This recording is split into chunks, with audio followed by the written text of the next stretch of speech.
to Die is the newest James Bond movie and the fifth and final movie to feature Daniel Craig as James Bond. This movie takes place sometime after the events of Spectre. James Bond is retired from MI6. He's trying to just live his life with Madeline, who he fell in love with in the previous movie. But he quickly gets brought back into action when an enemy out there gains access to a very powerful technology that has world-ending consequences. I didn't really grow up with James Bond. I didn't really grow up with Sean Connery or Pierce Brosnan or any of them. They were kind of a little bit before my time.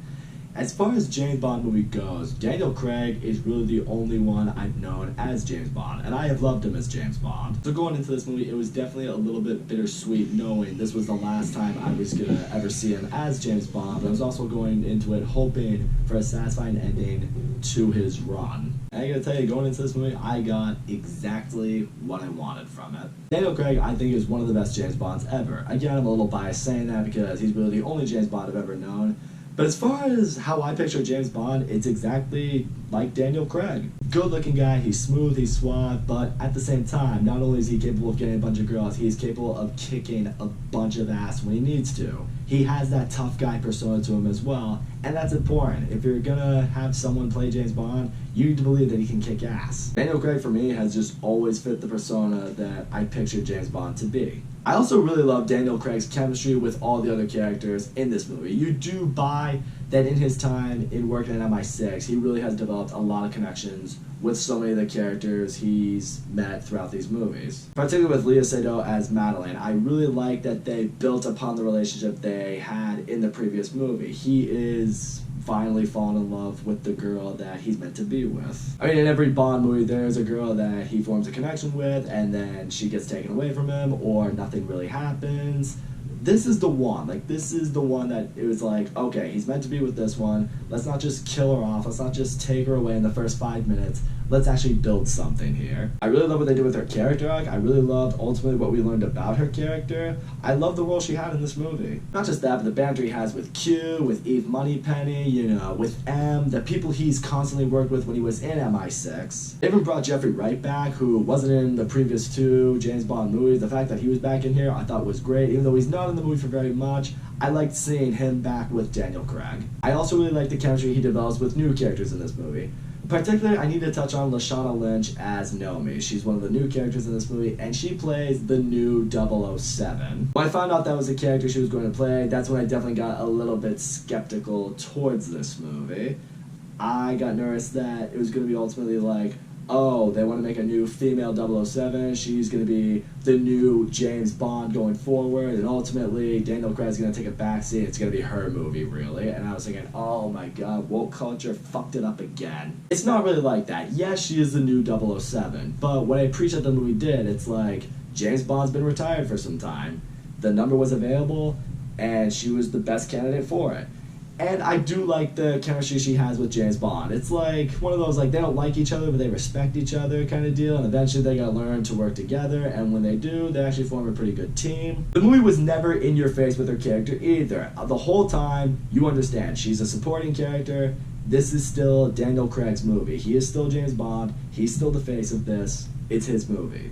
Thankfully, I never strayed away from that. And that's the way it should be. Ana de Armas is in the movie very briefly. She really only has like one scene with Daniel Craig, but the scene she was in I appreciated. She comes off of the stereotypical James Bond girl, you know, she's hot, she's, you know, dressed in the beautiful dress and everything like that, but she actually is able to kick some ass when she needs to. You don't often see that from the Bond girls. I actually appreciated that. I really gotta touch on the action in this movie. The action in this movie is awesome. I would compare the action in this movie to the action in Mission Impossible Fallout. It's extremely well filmed, very well polished, it's exciting, it's thrilling. Even the way it's all shot, I mean, the very opening, you have the car scene that you see in the trailer, it's just, the way it's executed is just flawless. Even the way they blend the action with the new gadgets and weaponry that are in this movie, it gives for a very James Bond kind of feel towards it. Now this movie's long. It's around 2 hours and 45 minutes. It's, you know, it's a long movie. The question is, how's the pacing? Honestly, I thought the pacing of this movie was great. At no point did I feel like, oh my god, this movie is dragging, I am so bored, this feels so slow. It's never at any point like that. The entire time, I was completely zoned into this movie. I was hooked in everything. An action scene, a dialogue scene, moments with the different characters. The movie never left me feeling bored or left me feeling like, okay, can something else happen? The movie was also very, very good with the tone it wanted to set throughout it. It had moments that were surprisingly funny. You know, James Bond is making jokes about either himself or the situation, and the timing of it is very well done. It doesn't feel like it takes away from a dramatic moment or anything like that. But it also definitely knew when to turn up the drama, when to give you an emotional moment. And believe me, the emotional moments, when they happen in this movie, they hit you. I really honestly only have one flaw with this movie, and it's not really a flaw with the movie itself. It's something that I wished for more of out of it. Rami Malek is the villain. I thought he was a great villain. He was menacing, he was calculated, you understood his motives. I like the moments of dialogue between him and James Bond. You really felt like, you know, okay, they're kind of playing off one another here. I don't think he's quite as good as Javier Bardem as Skyfall, who was probably my favorite of the Daniel Craig Bond villains. But he was very good in the movie. The one flaw I have is I wish we got to see a little bit more of him. We see a couple snippets of him throughout the movie. We really don't get to see him shine full force until really the final act. And in the final act, he's probably what makes it so great. But I just wish, you know, we got a little bit more of him throughout the movie. I wanted to see more of him. I thought his acting was great. I thought his character was awesome. But all in all, No Time to Die is an excellent James Bond movie. Daniel Craig, once again, absolutely fucking slays it in the leading role. I have no idea who's going to play him next, but you know, they got some big shoes to fill, if you ask me. I thought the entire supporting cast did a great job. The way they execute each character, I thought was very well done. I like the tone they had set throughout the movie. I really, really loved the action in this movie. It's some of the best action I've definitely seen all year. The question now becomes, where would I rank it among the Daniel Craig James Bond movies? Skyfall, I think for me, would still be my favorite. I still think Quantum of Solace is the worst one. Spectre, I think, is okay. The question for me is, like, between this and Casino Royale, where would I put it? I actually might give this movie a slight edge over Casino Royale. And I know that might throw some people off because Casino Royale is seen as the best of the Daniel Craig Bond movies.